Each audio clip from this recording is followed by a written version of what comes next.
What is the most effective psychological trick you use?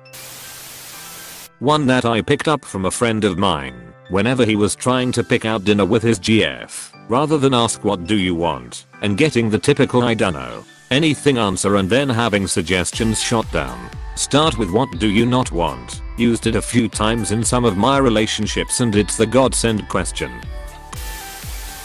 I work front desk in a medical office. Patients hate updating their paperwork.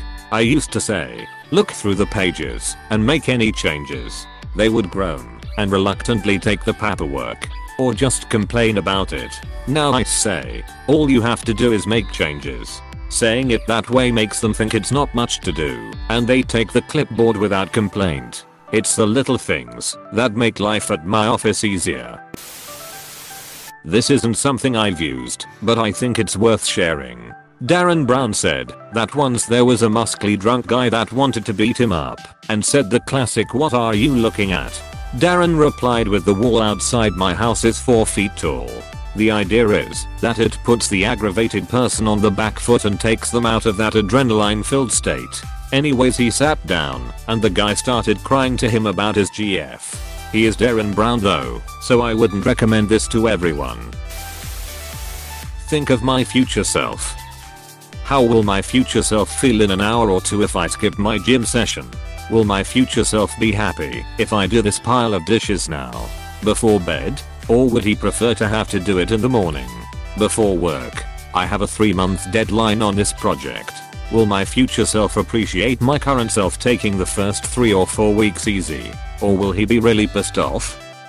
Essentially delayed gratification. Pretty much all the bad stuff gives us instant gratification, while all the good stuff has delayed gratification. I always try to remember that if I have to wait to reap the rewards, then it's probably the best option.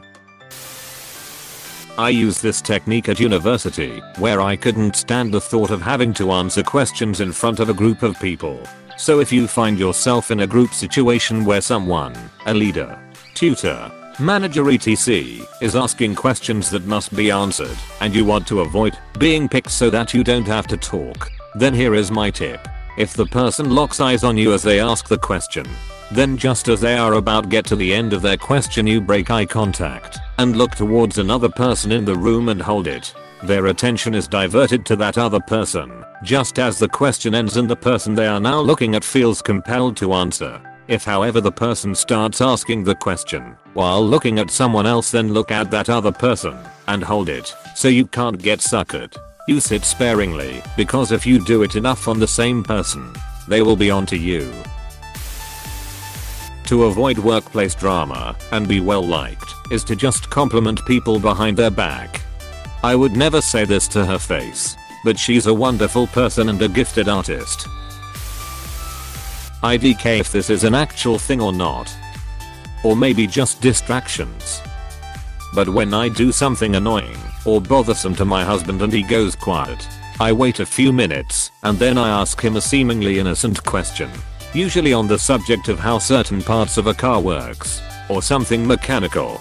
This gets him talking about the car thing, and he rambles for like 5 minutes and then bam, he's happy again and not quietly brooding. I'll never tell him I do that, because I'm afraid it won't work anymore if he knows about it. It's foolproof though. It works every single time, no matter how bothered he is. Set expectations low and blow people's minds with my mediocrity. Listening to someone without giving advice or pushing for more information typically nets me more information than being pushy for it. If you want to hear what someone has to say, just let them speak. If they stop, just wait. They will continue speaking and adding to what they were saying to fill the silence. I've done this a lot.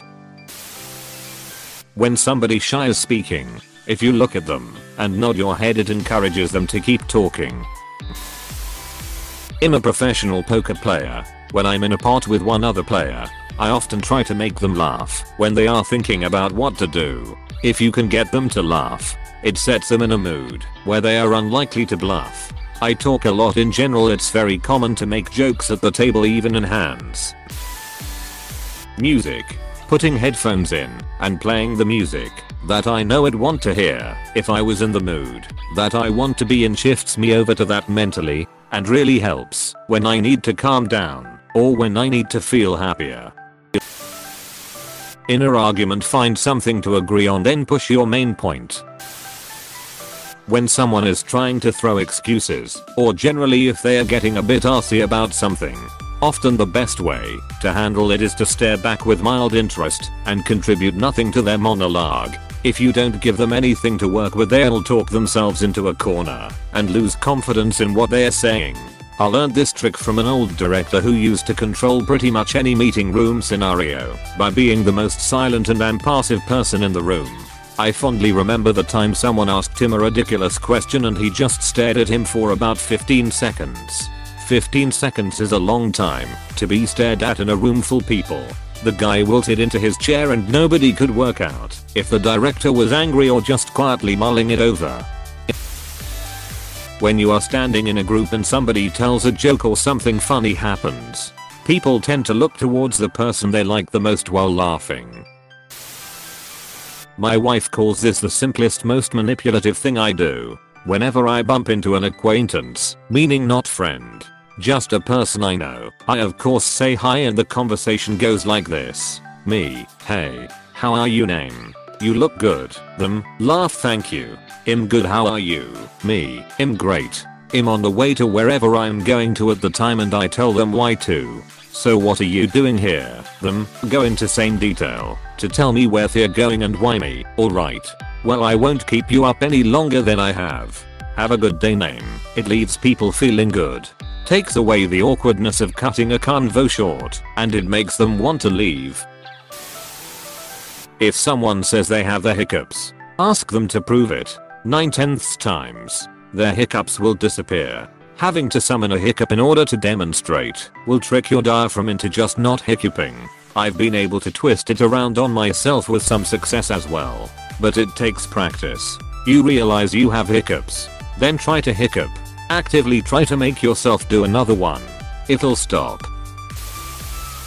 If you need to de-escalate someone and get them to communicate asking questions about numbers/personal information, I work in emergency services. If someone is totally distraught and shut down, asking their phone number/address/SSN/birth can pull them out of the emotional place and bring them back to a headspace where they can talk about what happened more easily. I often ask these questions even after I have the information just to de-escalate. Anyone here reading through the posts for the sake of using them in the future, but an hour later you forget everything you've just read? Put all your forks in your pantry while reading a good advice. I work with a bunch of idiot lawyers and I use the phrase "you're correct" all the time, even if it's one teeny tiny thing they're correct about. It makes them feel smart and they instantly soften. It also keeps them listening because they're hoping more flattery will come down the pike. Evil cackle. Thanking someone for a tray you ordered from them. Instead of telling a customer you're sorry for their wait, tell them thank you for your patience or understanding. Works wonders. My youngest, 4, got into the why phase a little while back. Read an article that said the best way to get them to stop was to ask them "I'm not sure. What do you think?" It is a godsend. They answer their own question. You provide some feedback, "sounds good to me," and they immediately move on. Ducking awesome. When I ask someone a question and their first response is "what?", I just stare at them for a few seconds, and 99% of the time they answer my question without me having to repeat myself. I think it's just a subconscious reflex people have to ask "what?" instead of answering what you've asked, even when they've heard you clearly. Instead of arguing, I start off by agreeing and then state my point of view after addressing the other person's point. Always ends in a positive interaction. Edit. The idea is to show respect for what the other person thinks. Assuming that the person isn't a complete moron, they more than likely have a valid point. Rather than shutting the person down and telling them they're wrong, you listen to them. Then after hearing them out, you can bring up your own point of view. The goal is to have a respectful exchange of opinions, rather than a flat out argument, where two people flat out don't agree with each other, and leave each other without learning anything from one another. When you need to find out a name egg for a lead, you say, "Oh, is John still managing up there?" They go, "No, it's Mark now." Works with anything. Just use a fake. Is that your focus outside? What? No, mine's the Ferrari. Whenever I know somebody is holding some truth from me, I'll look at them and stay silent. No nodding. No acknowledging. Just looking. The silence usually brings out the truth or extra detail. If they squirm around a bit, you know there's something they have exaggerated, etc. Be direct and personal when you need things. Instead of asking if anyone has an EP pen, ask who has an EP pen. Instead of saying someone, call 911, point to someone, say, "You in the blue jacket, what's your name?" Tom. Okay Tom, go call 911 and come tell me when they are in the way. I can't remember. My wife's a psychologist and I lost all my superpowers of manipulation of time and space. Playing dumb gets you out of a lot, but not too dumb. Say it's okay when someone apologizes. Say something like, "Thank you for apologizing." If someone needs to apologize to you, then it was something that isn't okay. My mom teaches this to her kindergartners and it really does make a difference. Opens doors for growth and conversation too. "Thank you for apologizing. I don't like it when you hit me." Or whatever. Edit. This blew up. I'm almost 23, but tempted to watch Daniel Tiger. Mostly because he was the only puppet from the land of make-believe that didn't scare me. And thank you for the silver. Wow. If you hand something to someone, they will take it. It's a lot of fun. Edit. My first Reddit silver. Thanks. I currently manage around 240 people between 6 restaurants. It is often hard to get them to do what is needed. I have found saying "I need your help" is sufficient to get them on board. People want to feel needed and like they are making a difference. Expressing to them as much makes all the difference in the world. If I desperately need to poo and I'm on my way to the bathroom, driving home or walking to one, I'll imagine it in my mind as being really far away. This stops the urgency and I find I can get there calmly. I stopped apologizing for things that I didn't have control over and stopped saying thank you for things that don't need gratitude. It makes for much stronger and more empowered conversation without coming across as a jerk. Hey, thanks for watching and don't forget to subscribe.